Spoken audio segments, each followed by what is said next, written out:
Cher Alain Bourrecba, vous l'aurez compris, pour l'ensemble de vos travaux au nom de la commune et en mon nom personnel, je voulais vous dire un grand merci. En application des règles protocolaires, je vais maintenant donner la parole à votre parrain, monsieur le professeur Axel Kahn. Maintenant, vous pouvez venir.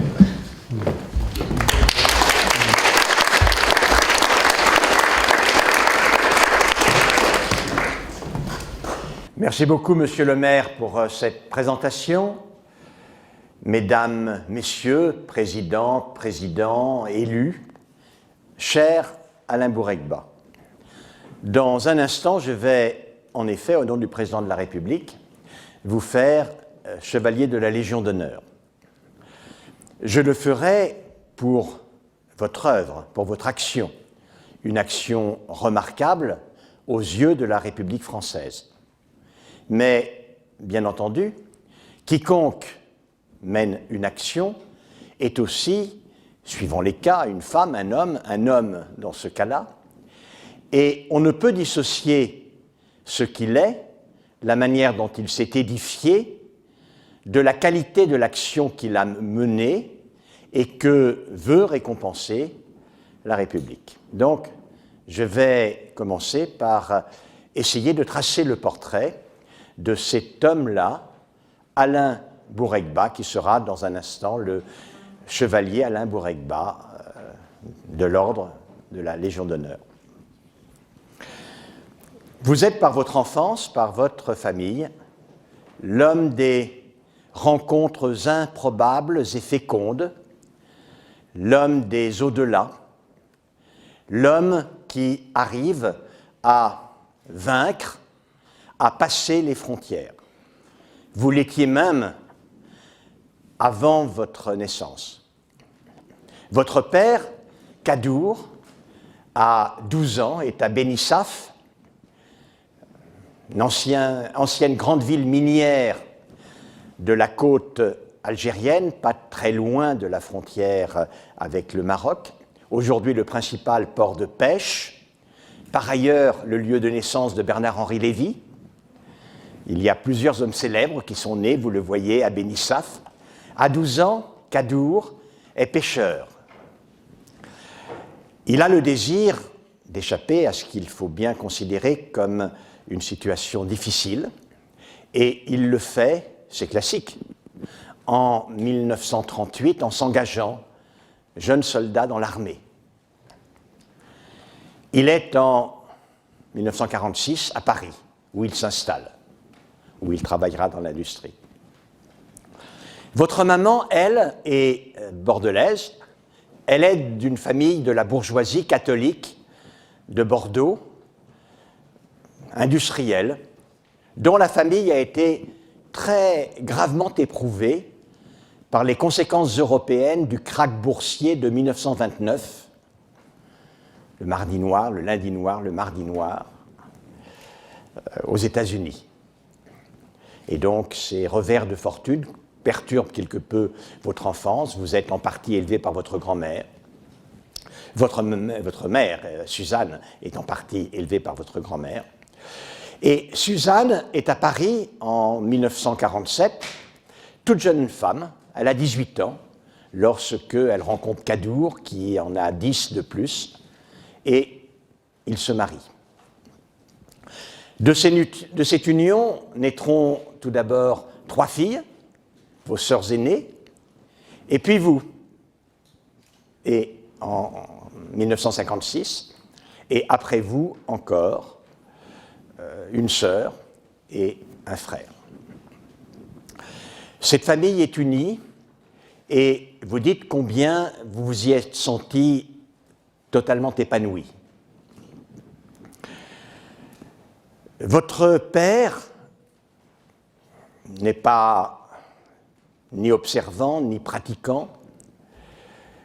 Il est, on dirait aujourd'hui, plutôt laïque, quoique de formation et d'éducation catholique, très pratiquante. Votre maman est peut-être en réaction, affiche un athéisme militant. Lorsque la guerre d'Algérie se déclare, elle milite pour l'indépendance de l'Algérie en s'engageant dans un parti politique dédié et très engagé pour cette cause. Néanmoins, lorsque la paix est signée, lorsque l'indépendance de l'Algérie est acquise après 1962, votre papa, on le comprend, désire rentrer à Beni Suef et commence à économiser pour se faire construire une maison dans laquelle il finira par habiter en 1971. C'est, là aussi, on peut le comprendre, le début d'un itinéraire divergent entre vos parents, période par conséquent plus difficile, exigeant que votre maman acquiert sa totale indépendance financière. Elle sera fonctionnaire dans l'administration territoriale. Vous allez au collège, vous êtes un élève sérieux, mais renfermé, loin d'être exubérant. Cela crée quelque inquiétude. Votre grand-mère maternelle propose que vous alliez dans un autre établissement qui vous permette de bénéficier d'un support plus personnalisé, à plus petits effectifs.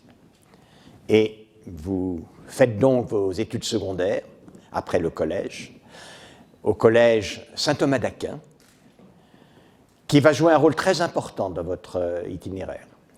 Vous dites de votre passage au collège Saint-Thomas d'Aquin, vous le dites vous-même, que certes, c'est son but, sa raison sociale, vous y avez été enseigné, mais également éduqué.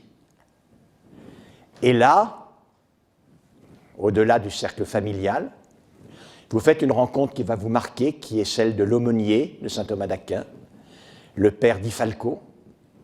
Un dialogue extrêmement riche s'instaure entre vous.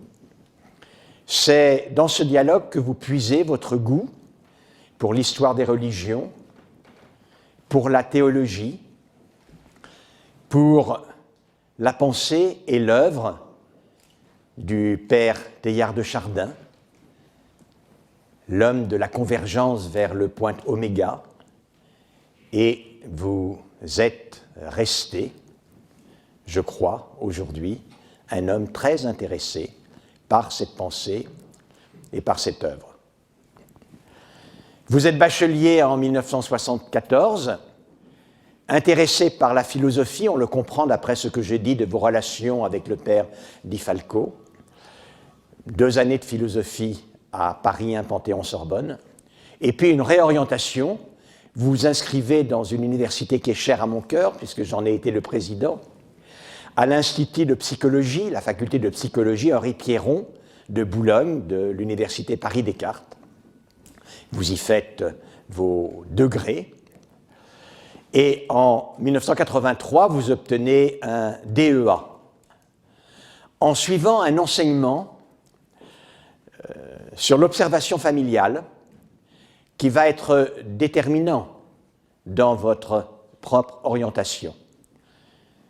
Le professeur, qui est le professeur Jean G. Lemaire,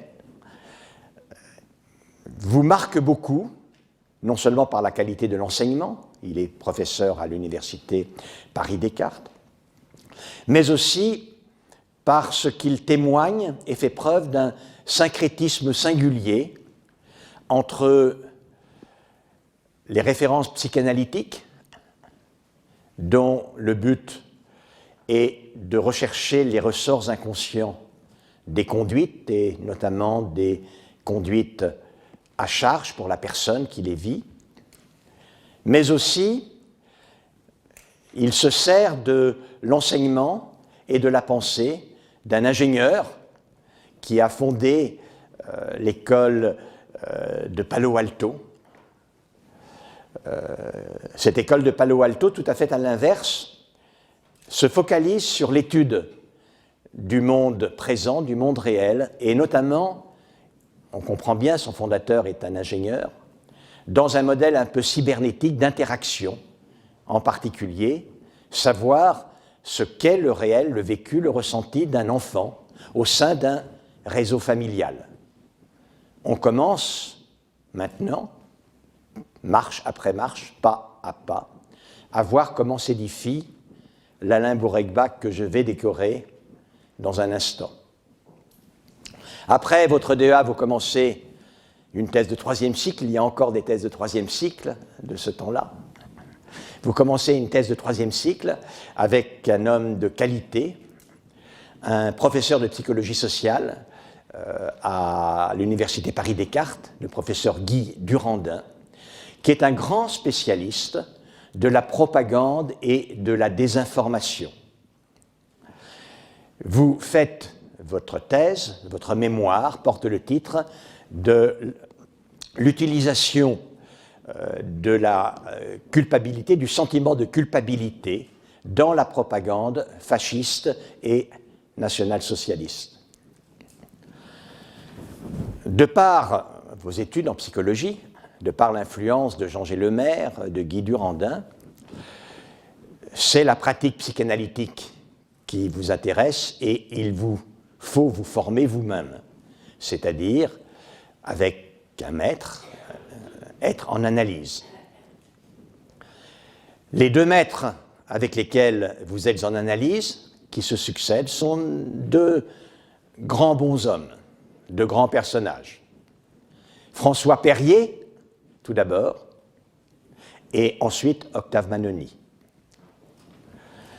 François Perrier et Octave Manoni sont deux très proches disciples de Jacques Lacan. Ils ont été tous les deux analysés sous la supervision et avec Jacques Lacan. D'ailleurs, anecdote, François Perrier est si proche de Jacques Lacan que c'est dans sa maison, près de l'hôpital Sainte-Anne, qu'est fondée l'école parisienne, l'école freudienne de Paris, jusqu'à sa dissolution en 1980. Du fait de ces maîtres qui interviennent dans votre formation de praticien, d'analyse, de psychanalyste, l'on peut vous définir comme lacanien, psychanalyste lacanien. D'ailleurs, le haut lieu universitaire de la psychanalyse lacanienne n'est pas l'université Paris-Descartes, c'est l'université Paris-Diderot, comme vous le savez.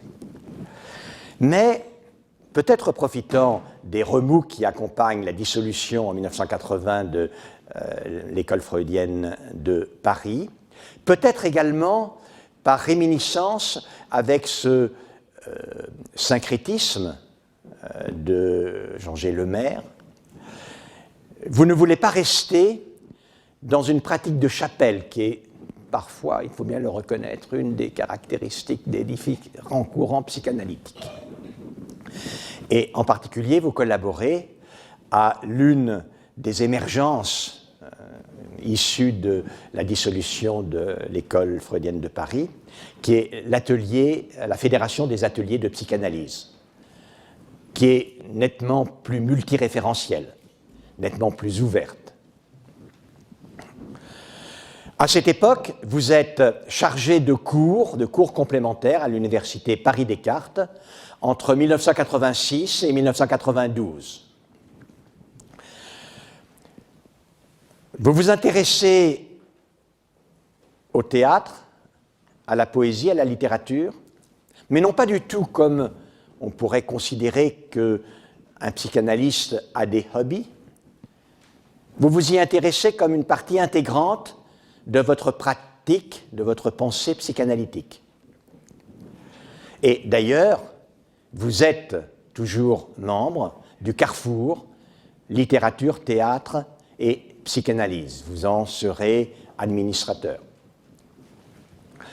Il faut dire que pour les pères de la psychanalyse, Freud, mais surtout Jacques Lacan, poésie, littérature jouent un rôle extrêmement important. Jacques Lacan parle de symptômes, c'est-à-dire d'occasion pour la pensée de s'organiser, voire même de se réparer, confronter au tumulte perturbateur de passions insérées dans l'inconscient. Vous décrivez très bien ce que cet apport de la poésie, de la littérature, et d'ailleurs vous ne dédaignez nullement vous-même d'être auteur, d'être poète, avec beaucoup de sensibilité. J'ai lu plusieurs des textes que vous avez écrits avec un infini plaisir, moi qui me dis volontiers comme un très grand amoureux de la beauté. Voilà, par conséquent, ce que sont les phases de l'édification d'Alain Bourregba. Maintenant, on va en arriver à la présentation de cette œuvre pour laquelle j'ai été chargé, au nom du président de la République, de vous décorer. Tout commence avec quelqu'un qui est là, Marie-France Blanco. Vous êtes, en même temps que vous travaillez à l'Université Paris-Descartes, vous faites des cours dans une école d'éducatrices pour les jeunes enfants, en 87. C'est là que vous rencontrez Madame Blanco, qui 2 ans auparavant, avec son époux, a fondé les relais enfants-parents en se focalisant sur les difficultés, les épreuves que vivent les parents et, en miroir, les enfants en cas d'incarcération. Au départ, Madame Blanco se focalise sur les mères, mais désire étendre ce travail à la relation avec aussi les pères. Ces relais développent et organisent des groupes de parole avec les parents dans la détresse, dans l'angoisse, dans la culpabilité de ne pouvoir assumer leur devoir de parents. Vous intervenez également pour optimiser les rencontres entre les parents et les enfants. Vous développez vous-même, et les relais, développent des lieux de rencontre lorsque cela se peut. Vous intervenez auprès des enfants, dont les troubles sont en miroir, je l'ai dit, et vous intervenez de telle sorte que soit facilitée, autant que faire se peut, la rencontre entre les parents et les enfants lors de la libération des parents. D'ailleurs, cette pratique vous inspire un texte très remarquable, un très beau texte, très émouvant, qui a embué mes yeux lorsque je l'ai lu, qui s'appelle justement « La rencontre ». Dans plusieurs de vos livres, et notamment dans ce livre de 2011, chez Duno, Le parent et son enfant, l'empreinte, vous expliquez très bien ce qu'est votre vision du travail de l'analyste confronté à ces situations. En 92, Monsieur le maire y a fait allusion, vous êtes impliqué dans un groupe interministériel pour étudier la situation des jeunes mères avec leurs nourrissons en incarcération. Vous commencez par mener une enquête dans des lieux d'incarcération, des lieux de détention à Paris, à Lille, à Marseille, avec le docteur Saradet.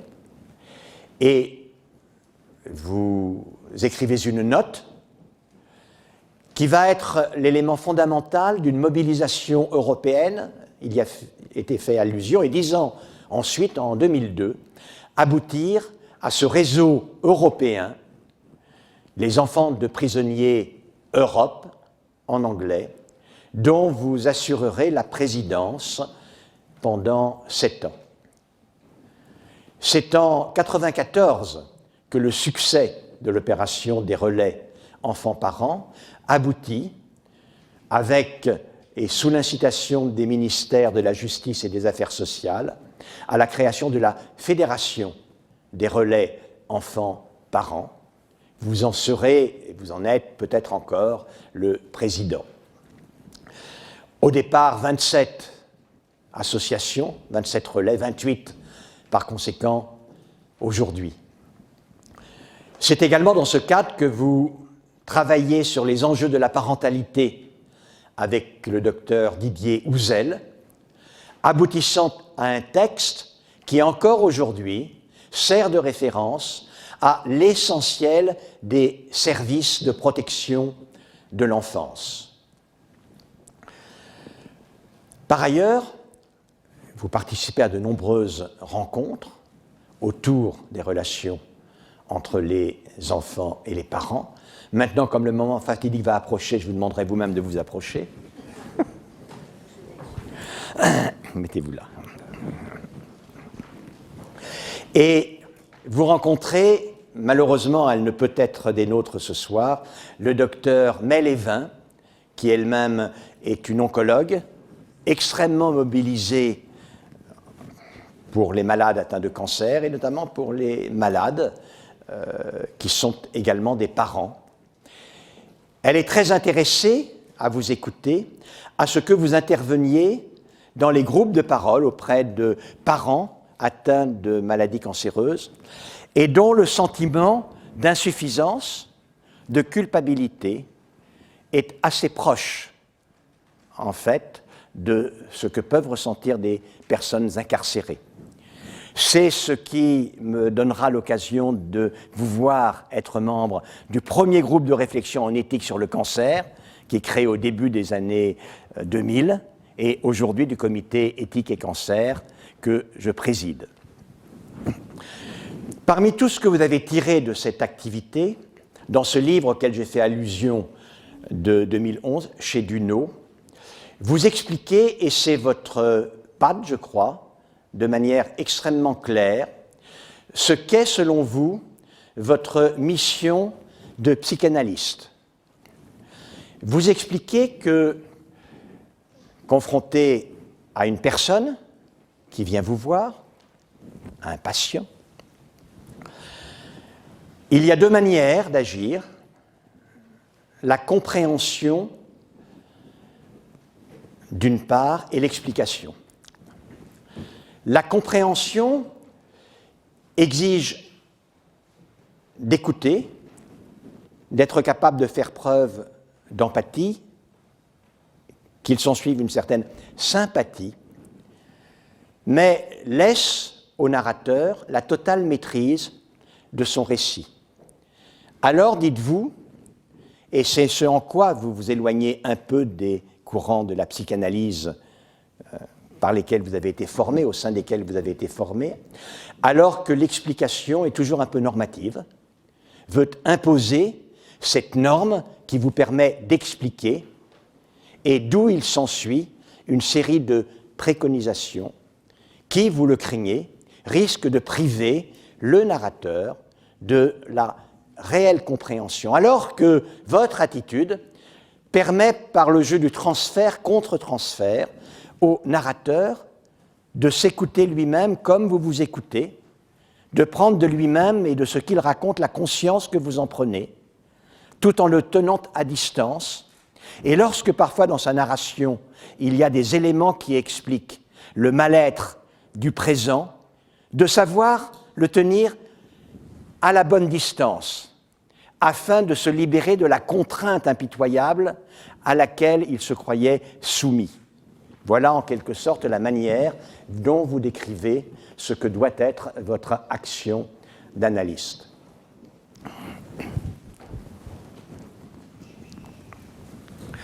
Alain Boureghba, pour votre action dans les relais enfants-parents, pour votre action en faveur des enfants et des parents confrontés à l'épreuve de la séparation, que cette séparation soit due à l'incarcération, soit due à la maladie, pour votre mobilisation en faveur des personnes que les circonstances, le passé emprisonnent, de quelque manière que ce soit, pour le souci que vous avez de les